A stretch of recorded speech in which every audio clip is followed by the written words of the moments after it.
What's up, my knockouts? Welcome back to my channel. Again, this is Keke from Keke and Nas. If you don't know what my channel is about, basically I do a lot of mukbangs. I'm gonna start doing story times and everything else.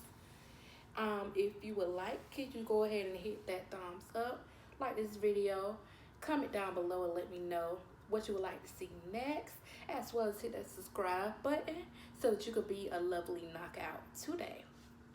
Okay, guys, so what we are having is some steak burgers. So this is actually a bean burger from Morningstar. So I have that from Morningstar. I have it topped with sauteed onions, sauteed mushrooms, and also jalapeno peppers. I do have some potatoes, well, fried potatoes. I like French fries.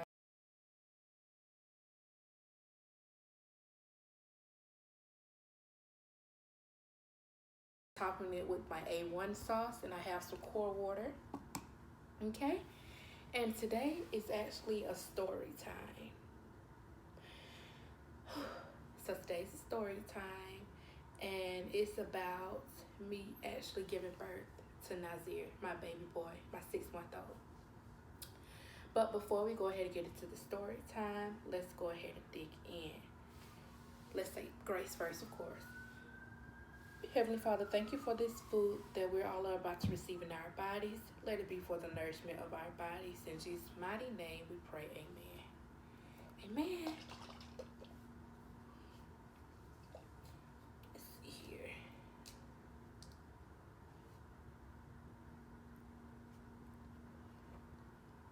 Oh, yeah.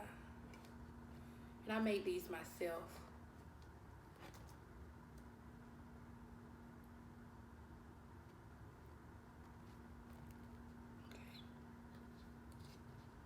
Okay, I'm just gonna take a few bites and then we'll get into the story time.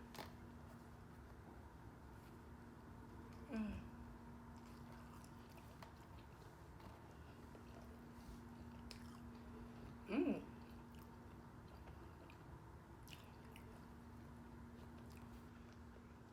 Yeah, this is actually my first time using A1 sauce with this type of burger. I always use barbecue sauce with it, but A1 sauce is perfect.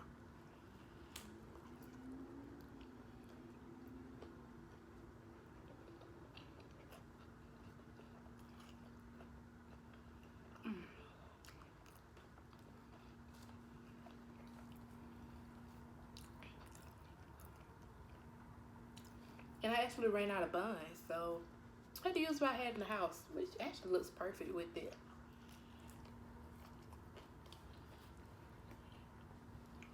Mm.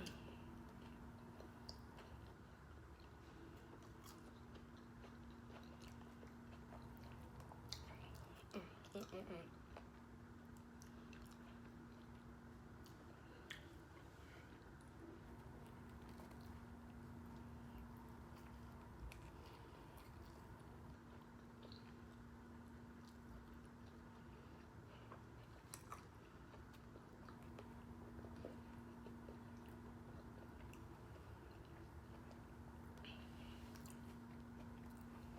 Okay, so basically, my son was due January 3rd, 2019, and I had him December the 14th, 2018. Okay, so during my pregnancy, I had gestational diabetes. And if you guys don't know what that is, that's basically the type of diabetes that a lot of pregnant women might get, being that their placenta can't take well to sugars in their body. So their sugar is already always high, and it can affect the child, and the child can come out with gestational diabetes. Okay.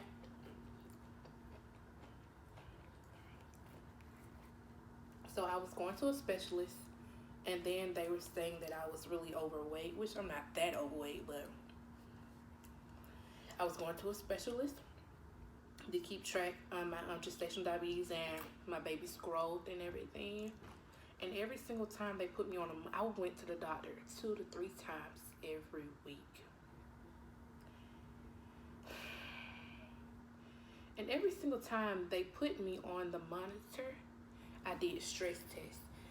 And every single time they put me on a monitor, it was like my baby's heart rate kept dropping and dropping and dropping.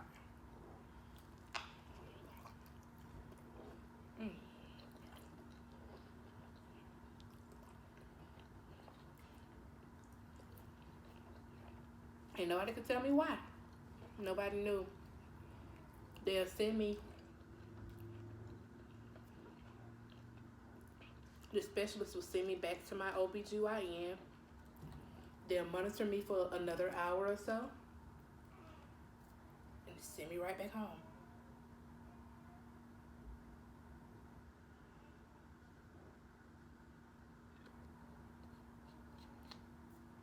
I'm sorry, y'all. But yeah, they always send me home, and something wasn't right about that. I knew something was wrong. I knew something was wrong. So this happened every single week, 2 or 3 times a week. His heart rate will drop, they'll send me back home. Heart rate will drop, they'll send me back home. So one morning, I woke up. Hold on, y'all.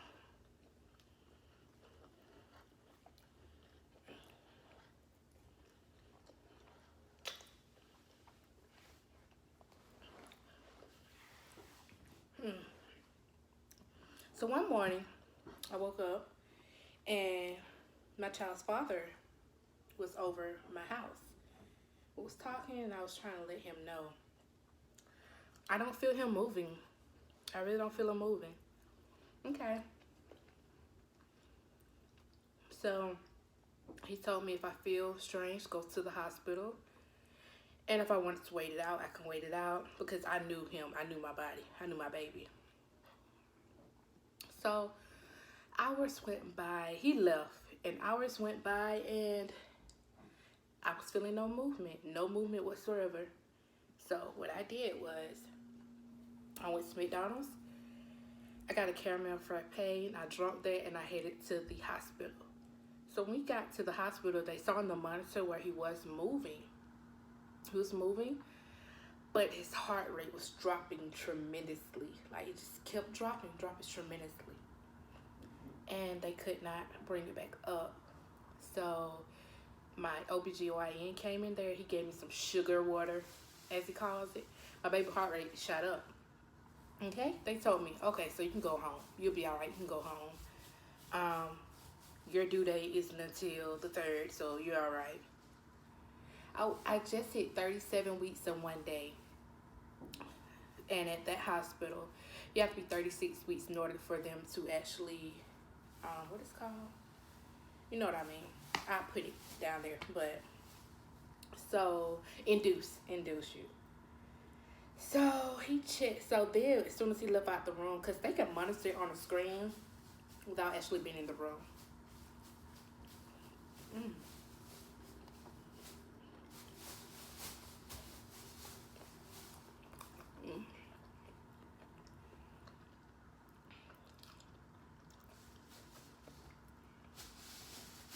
Excuse the noise in the background. He's playing with the bag. But anyway, so when he left out the room, he was monitoring me, trying to get my discharge papers ready. He was monitoring me on the screen. No, I just left there the day before for the same issue. But he was monitoring me on the screen, and then he saw my baby heart rate drop again, and it just kept dropping. So they ran back in the room. They ran back in there, and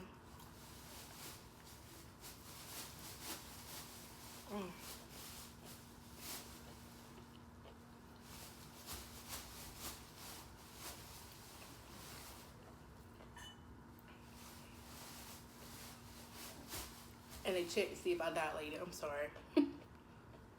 They ran back in the room to check to see if I've dilated any.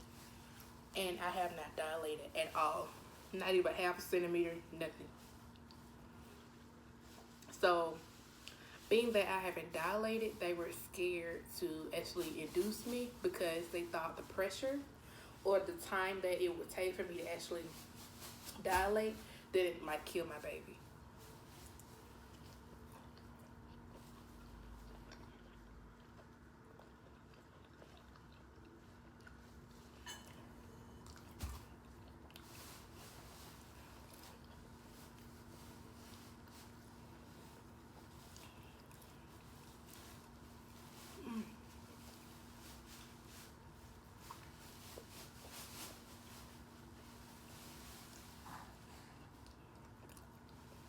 So yeah, so he told me that I was going to have an emergency C-section. If you don't know what a C-section is, basically they cut you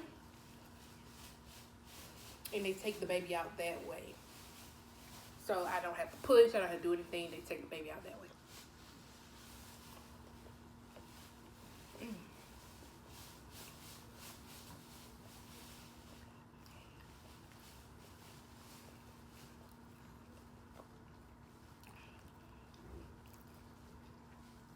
Okay.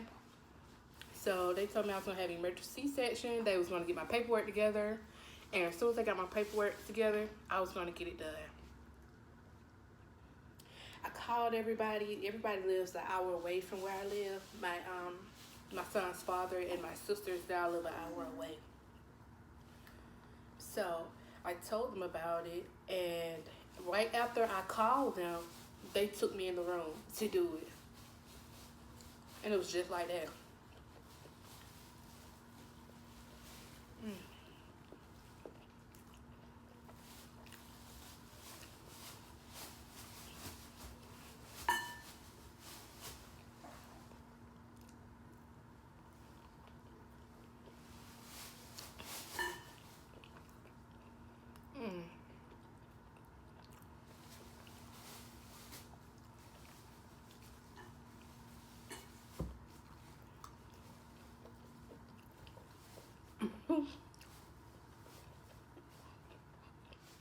Okay.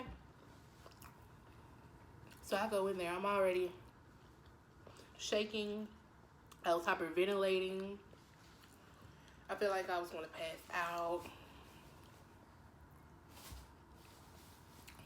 I didn't know what was going on. I was scared. So scared. So I walked in there and, well, not walked. I was rolled in there and they gave me the epidural.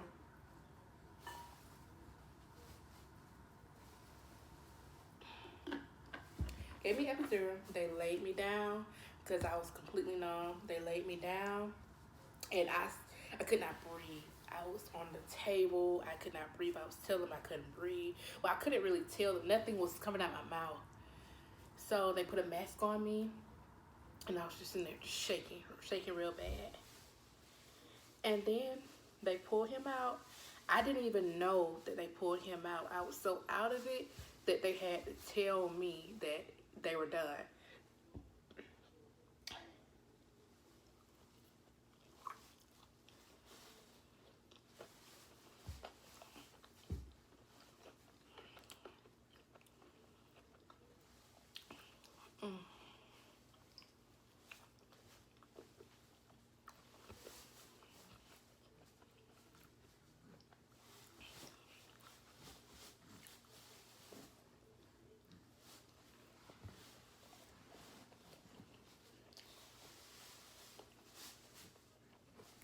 Okay.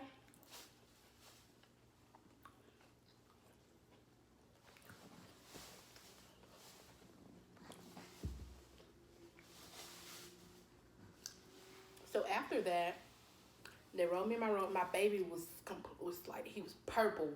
And he stayed that way up until he was like 2 months. He was completely purple. And,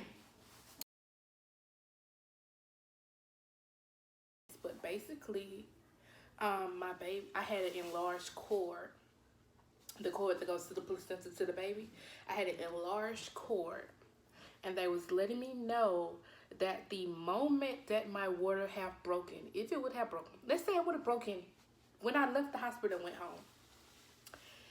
They told me the moment that my water would have broken, basically the cord would have came out first. So instead of him coming out first, the cord would have came out once my water had broken. And being that the cord came out first, it would choke my baby to death, leaving me with the stillborn. So my baby would have died. So if I did not go to the hospital that day and my water would have broken, my baby would have died. And they was going to send me home again.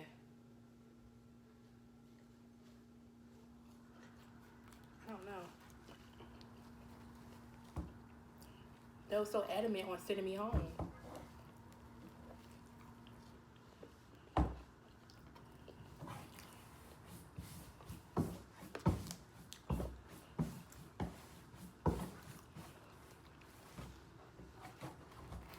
So if there are any women that are watching me, and even some that are pregnant, stay on your doctors. If you think something is not right, it is not right. You have your motherly instinct. Even if it's your first child, that's my first child. You know what's going on. You have your motherly instinct. Don't let nobody tell you don't know what you're going through because you've never been pregnant before, or that's your first child, or they just think that just because they have a degree, they know everything. And that's not the case. If I would have left there that day and my water would have broken, my baby would not be here today. I would have had a stillbirth.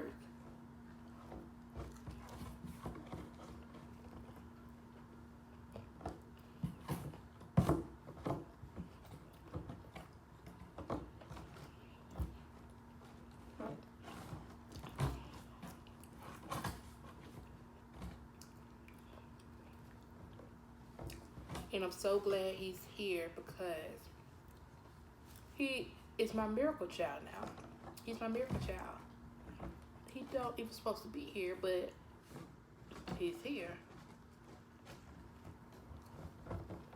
Even on any ultrasound.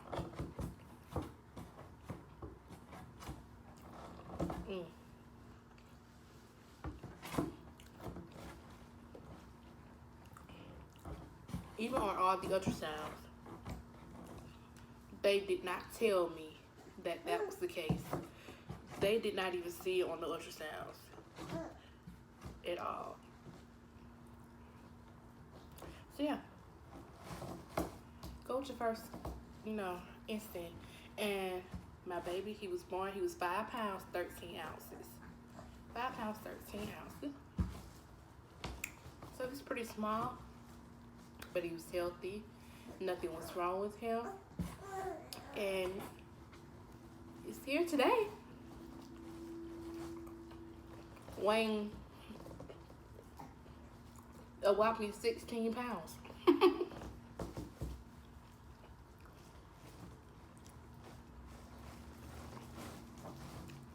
He just turned 6 months. And we have a lifetime to go.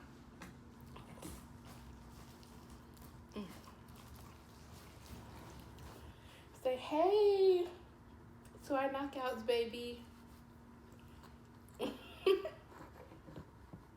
Say hey to our people. Hey to our people.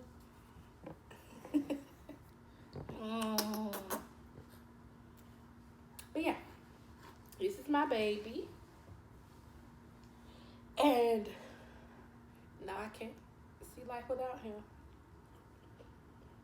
But y'all, yeah, that's my story time on my birth of this handsome man right here. I hope you guys enjoyed it. I'll take one more bite.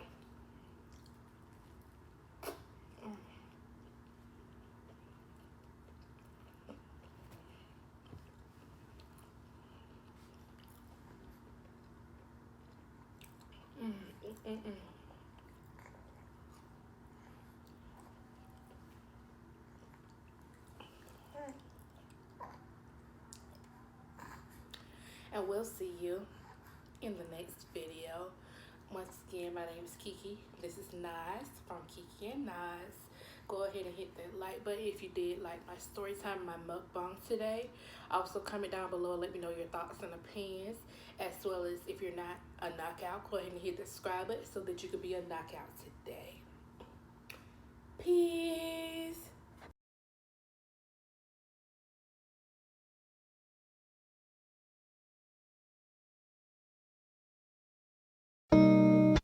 Always there when you call.